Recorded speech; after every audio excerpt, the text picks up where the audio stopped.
Bonjour, soyez les bienvenus. Je suis très heureuse de vous accueillir en avant-première pour la présentation de ma première exposition, donc en virtuel, puisqu'elle devait avoir lieu au mois de mai. Donc, écoutez, je vous invite à entrer en cliquant sur la porte pour qu'elle s'ouvre. A tout de suite. Donc, je m'appelle Sandrine, je suis passionnée d'art sous toutes ses formes depuis toujours, architecte de formation et autodidacte dans l'âme, en fait, en passant de créatrice de vêtements sur mesure à ingénieur papier en carterie pop-up. Voilà, donc j'ai été en revanche très vite amputée de l'artistique pour revenir à des boulots beaucoup plus rudimentaires et alimentaires.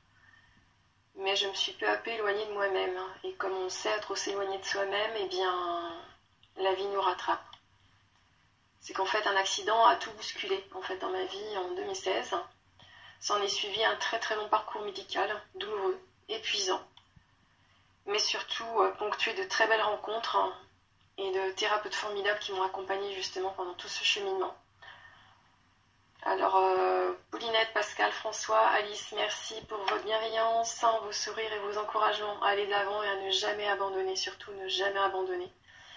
Merci à la famille aussi et aux amis de m'avoir supportée, parce que la petite Sandrine n'a pas toujours été très drôle pendant ce parcours. Elle a fait ce qu'elle a pu. Merci à Yo aussi d'avoir été là pour son précieux soutien et son humour. Merci son humour. Et surtout, merci à Catherine, art thérapeute, qui m'a totalement reconnectée à mon âme créative. Voilà, donc j'ai découvert de nouvelles choses, des chemins jamais empruntés, à cause de ce chaos de la vie qui va trop vite. Voilà, donc la peinture est entrée dans ma vie en 2018. Voilà, mais quelle chance! C'est comme ça en fait qu'est née une première toile dans un petit format 30 par 40. C'est comme ça que j'ai commencé, car je ne bougeais presque plus mon bras et mes doigts en fait de la main principale étaient bloqués. Donc ça a été tout un travail sur fond d'acceptation, surtout sans jamais baisser les bras, si je peux parler ainsi, sans me soucier de comment tout cela allait évoluer aussi. Et comme ça en fait une série de portraits est née pendant près d'1 an et demi, souvent tournée sur l'introspection, l'émotion, la féminité, le ressenti, une certaine recherche de beauté aussi, de sensualité, des regards au départ tournés vers l'intérieur et petit à petit les regards, ce qui moi me captive, sont devenus connectés à l'âme et interpellent. Au fur et à mesure en fait de mon avancée dans la rééducation, le format de mes châssis aussi a grandi. Donc je suis passée d'un 30-40 à un 54-73. Maintenant, aller au-delà, c'est quelque chose qui est difficile pour moi parce que je suis quand même limitée. Voilà. Donc je vous laisse poursuivre la visite à votre guise, soit en visite libre. Je vous conseille, moi, la visite guidée. Le parcours a été réalisé dans la logique de création, en fait. Voilà. Juste un petit conseil, quand vous vous trouvez devant une porte, il faut cliquer dessus parce qu'elle ne s'ouvrira pas toute seule. Et du coup, vous laissez, si vous êtes en visite guidée, du coup, vous laissez, ça va continuer tout seul à avancer. Et si devant un tableau, la porte n'est pas fermée, n'hésitez pas à cliquer sur la porte. Voilà, il y a un minimum d'interactivité pour qu'elle puisse se fermer. Voilà. Je vous souhaite une bonne visite et à bientôt.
Ensuite, durant l'été 2019, j'ai lâché momentanément les portraits pour aller explorer autre chose, parce que plus j'avançais, plus mes portraits devenaient précis, et c'est quelque chose qui me dérangeait au plus profond.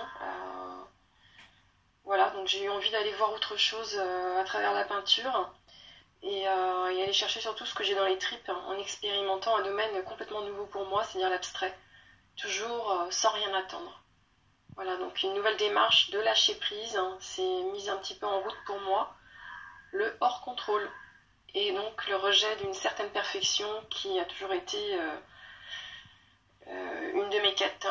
Donc c'est bien, casser un petit peu les codes et aller chercher des choses un peu différentes, voilà. Et aussi la quête d'une certaine singularité, trouver ma propre identité. Donc effectivement, donc j'ai acheté un châssis beaucoup plus grand, j'ai commencé par un 60-60.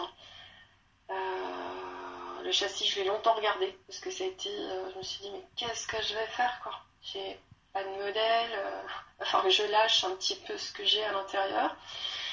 J'étais au premier abord plutôt flippée devant ce châssis vide pendant des heures, mais en même temps heureuse aussi comme une enfant d'essayer quelque chose de nouveau.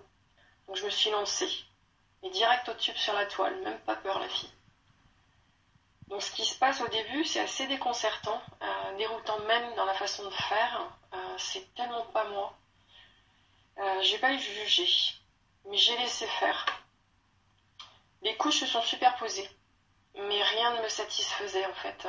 Et plus ça avançait, plus la matière devenait, enfin plus ça devenait humide, enfin informe. Mais j'ai continué malgré tout. J'ai voulu comprendre ce qui se passait au niveau de l'abstrait. S'en est suivi alors un corps à corps assez épuisant en fait avec ce tableau, parce qu'on a beau croire, mais peindre c'est très physique. Ou alors je m'y prends très très mal, j'en sais rien, mais j'ai pas lâché.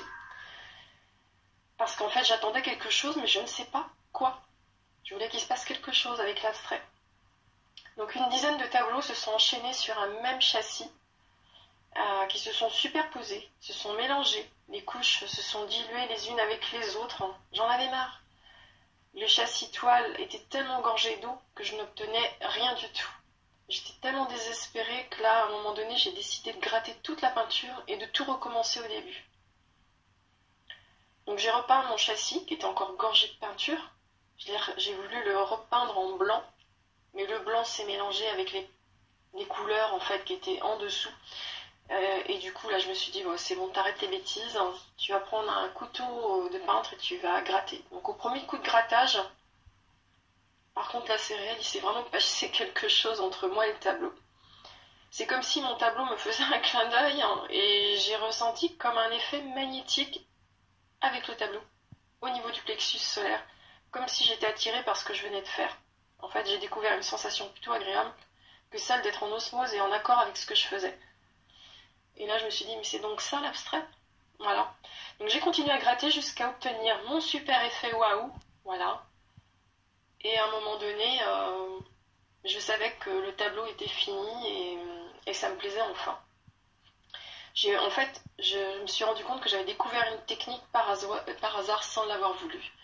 Et voilà, de là est né mon premier tableau abstrait.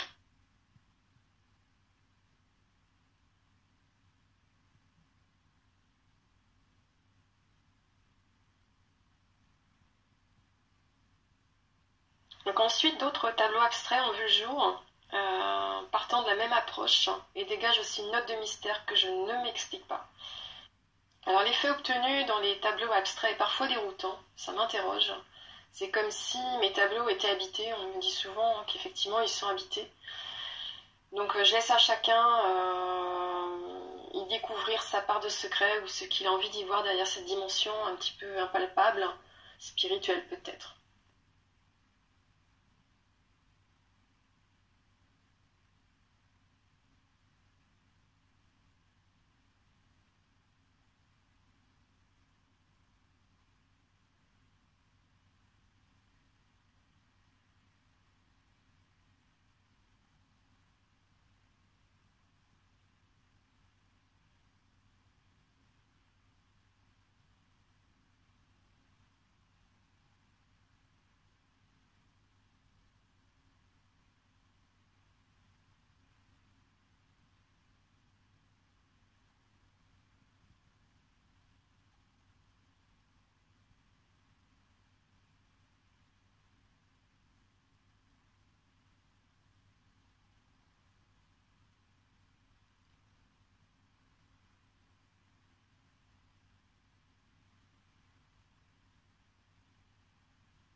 Le parcours guidé de l'exposition se termine. J'espère que l'exposition en soi vous aura plu. N'hésitez pas à me laisser des petits commentaires ou un petit message pour me donner vos avis. C'est toujours agréable de savoir un petit peu ce que peut penser le spectateur face à des créations. Voilà. Et je vous dis à très bientôt. Au plaisir de vous voir lors de mes futures expositions, mais cette fois-ci dans le réel, où il y aura des surprises autour des tableaux. Voilà. Je vous dis à très bientôt.